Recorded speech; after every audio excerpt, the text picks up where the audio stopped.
कराची की गलियों और मोहल्लों में कायम तजावुजात को भी अब गिराने का फैसला कर लिया है। नस्ला टावर को गिराने से मुतालिक तहरीरी फैसला जारी करते हुए कराची के तमाम डीएमसी एडमिनिस्ट्रेटर्स को ज़ाती हैसियत में पेश होने का हुक्म दे दिया।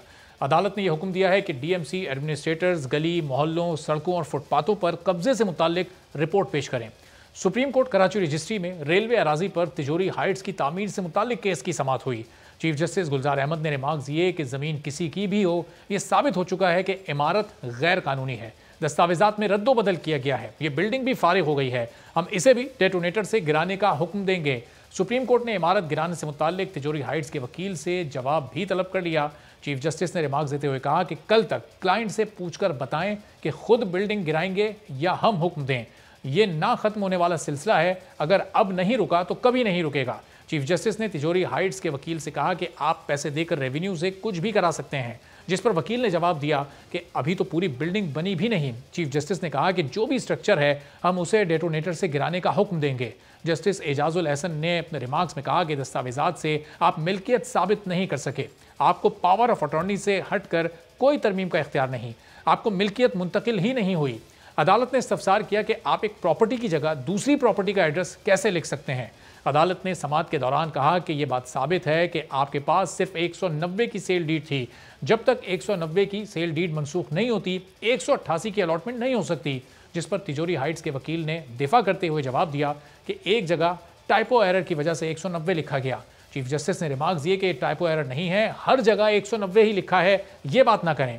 वकील ने जवाब दिया कि मैं शायद अपनी बात समझा नहीं पा रहा, जिस पर जस्टिस काजी अमीन ने कहा कि वाकई चीफ जस्टिस समेत हम 3 दिन से यही समझने की कोशिश कर रहे हैं कि आप कहना क्या चाहते हैं।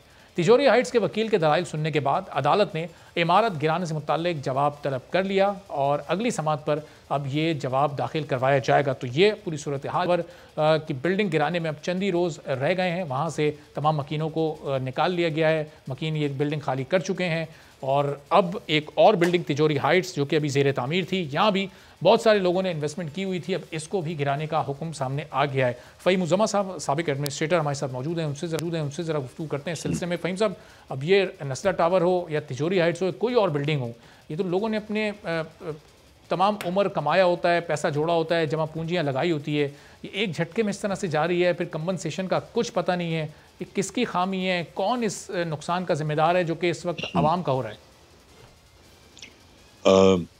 जी बहुत शुक्रिया।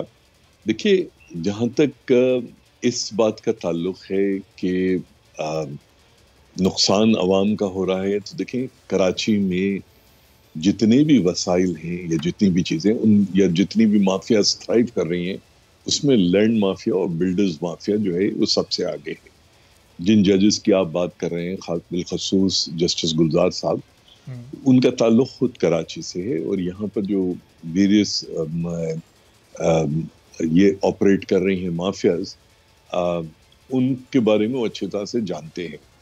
देखिए, जहाँ तक इस बात का ताल्लुक है कि नुकसान अवाम का हो रहा है, ये तो आगे की बात है। सबसे पहले तो बात ये है कि क्या ये जो बिल्डिंग्स हैं ये इलीगली या गैर कानूनी तौर पर या गैर कानूनी जगह पर बनी है, और अगर बनी है तो फिर सुप्रीम कोर्ट जो कि इस मुल्क का सबसे बड़ा इंसाफ का इदारा है, वो अपनी जगह पे सही है और इन बिल्डिंग्स को गिराया ही जाना चाहिए। जहाँ तक कॉम्पनसेशन की बात है, कॉम्पनसेशन जो है वो अगली चीज़ है, उसके लिए गवर्नमेंट ऑफ सिंध जिम्मेदार है। अगर कॉम्पनसेशन लोगों को उनका जो करार वाकई जो कॉम्पनसेशन है वो नहीं मिलेगा, तो लोगों के पास ये पूरा हक होगा कि वो हाई कोर्ट और सुप्रीम कोर्ट से रुजू करें, और अगर फैसला बिल्डिंग गिराने के ऊपर आ सकता है तो कॉम्पनसेशन किसने देना है उस पर भी मेरे ख्याल में डिसीशंस आएंगे और कॉम्पनसेशन भी लोगों को मिलेगा। मगर ये वाहिद तरीका है जिससे कराची के अंदर जो बिल्डर्स की और लैंड माफिया की लाकानूनियत है और उसके साथ जो सरकारी इदारे हैं जिस तरह से वो खुल खेलते हैं, शायद उनको आने वाले वक्त में रोका जा सके। सही, लेकिन फ़हीम उज़्ज़मा साहब, ज़ाहिर है ये तमाम बिल्डिंग्स जब बनी, तामीर हुई, ये सरकारी इदारे इन्होंने बनाने की इजाज़त दी, आज नुकसान सिर्फ लोगों का हो रहा है। उन सरकारी इदारों के ओहदेदारों को जो सज़ाएं मिलनी चाहिए थी, हम देख रहे हैं कि वो तो उस तरह से नहीं मिल रही। तो तो इस तरह क्या मुस्तकबिल में ये इस तरह के सिलसिले को रोका जा सकेगा, या जब तक इनको सख्त सजाएं नहीं दी जाएंगी तब तक ये सिलसिला नहीं रुकेगा आपकी नज़र में?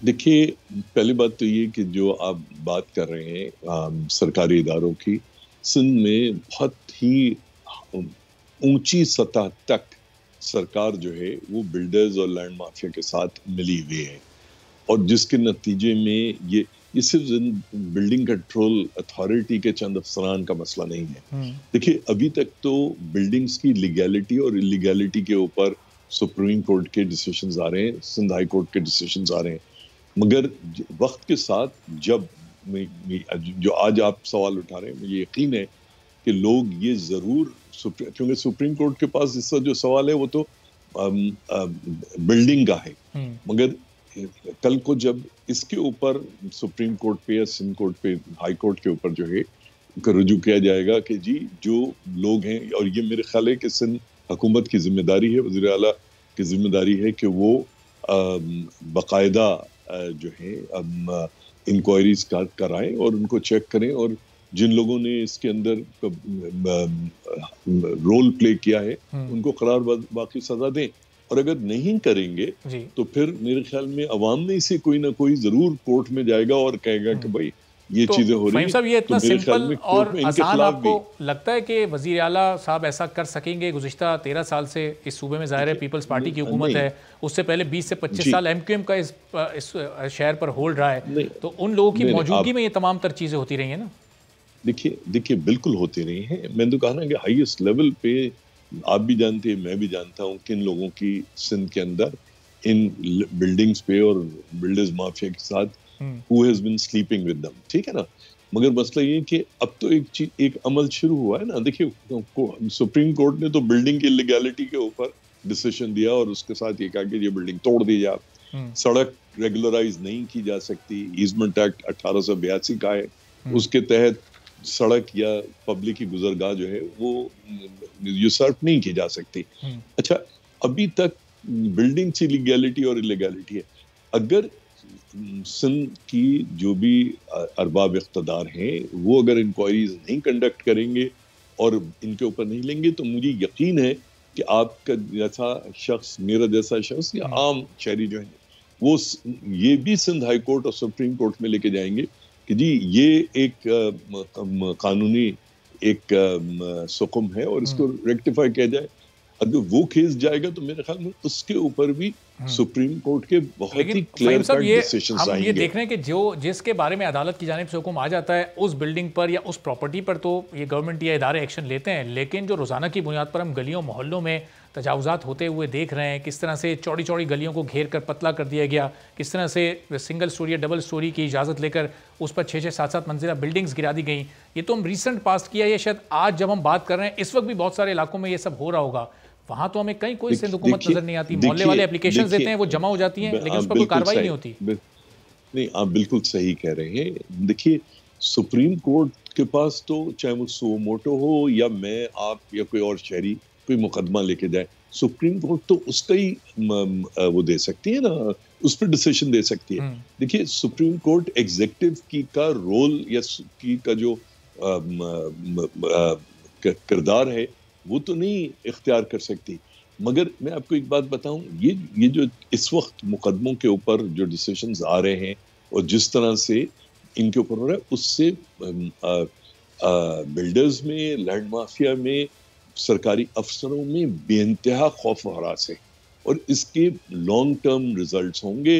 और देखिए, अभी तक तो सुप्रीम कोर्ट कर रही है ना, कल को सिंध हाई कोर्ट और जो डिस्ट्रिक्ट जजेस हैं जब वो इन चीजों के ऊपर एक्शंस लेना शुरू करेंगी, तो यहाँ पर एक जो कल्चर बेईमानी का और जो एक कहते हैं ना मदर फिदर आजाद बेईमानी का जो कल्चर था, उस पे 100% उसमें फर्क आ रहा है और फर्क आएगा। लेकिन अच्छा फ़हीम उज़्ज़मा साहब, ज़ाहिर है जब अदालत से इस तरह के फैसले आते हैं तो अल्टीमेटली नुकसान लोगों का ही होता है। अब लोग बड़ी कश्मकश में पड़ जाते हैं कि ये इदारों की नाकामी है, अदालत से फैसला तो हमारे खिलाफ आ गया, तो लोगों के जहनों में इदारों को लेकर मनफी तासुर जन्म ले लेता है। तो सरकारी इदारों को अपनी जिम्मेदारी पूरी करनी चाहिए, वो नहीं कर पाते तो फिर अदालतों को एक्शन लेना पड़ता है।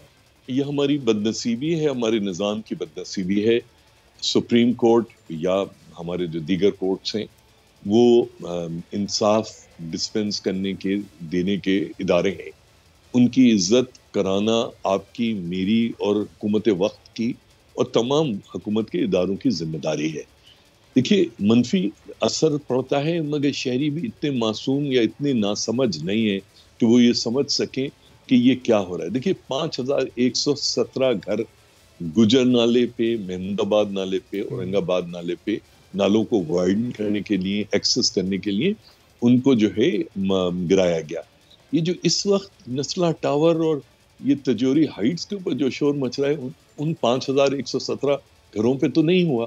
देखिए, अभी ज्यादा दिन की बात नहीं है, हुकूमत सिंध ने नेवी को किमाड़ी के पास 200 एकड़ जमीन नेवी हाउसिंग के लिए दे दी, मगर दूसरी तरफ अगर 80 गज के प्लॉट 5117 लोग फैमिलीज को दिए जाएं तो वो 84 एकड़ जमीन बनती है। वो हुकूमत सिंध देने को तैयार नहीं, और वो रिहेबिलिटेशन के लिए कहते हैं जी हम 2 साल लेंगे। तो ये जो तजादात हैं, ये आम आदमी, अवाम उन्नास देखते हैं, समझते हैं। ऐसा देखिए, आज जो मैं बात कर रहा हूँ, मुझे पता है कि फहीम साहब, इसका मतलब कि गरीब का नुकसान हो रहा है तो आवाज नहीं उठाई जा रही है, और अमीर का नुकसान हो रहा है चाहे वो तादाद में कम भी हो तो बहुत बढ़ चढ़कर आवाज उठाई जा रही है।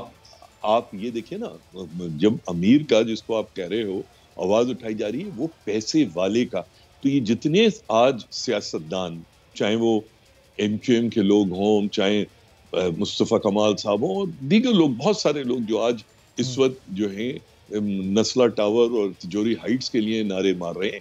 भाई, जब 5111 या 117 घरों गिराए जा रहे थे, उस वक्त आपने नहीं कहा कि हंगामा हो जाएगा, ये हो जाएगा। आप उस वक्त तो आप जो है चुप करके बैठे रहे, ठीक है ना। तो ये बेसिकली पैसा बोल रहा है। और देखिए, अल्टीमेटली इन चीजों का जो रिजल्ट है, फायदा, देखिए मैं आज बात कर रहा हूँ, ये कोई बहुत पॉपुलर बात नहीं है जो मैं इस वक्त आपसे कर रहा हूँ। मतलब मैं इस बात पे कर रहा हूँ, मैं बहुत सारे लोगों के लिए विलन बन के ये बात कर रहा हूँ। इसी तरह से सुप्रीम कोर्ट या जजेस जो हैं, जो ऑर्डर्स दे रहे हैं, वो कोई बहुत पॉपुलर डिसीजंस नहीं है, मगर अल्टीमेटली इन डिसीजंस की वजह से एक सैनिटी, एक वो जो है वो इस शहर में फैलेगी। लोगों को अल्लाह का खौफ तो रहा नहीं है, तो अब शायद अदालतों के खौफ में कुछ थोड़ा सा जो है वो मान रखना शुरू कर दें, और जो डर कुछ है। सब्सक्राइब करें और बेल दबाएं ताकि कोई खबर रह न जाए।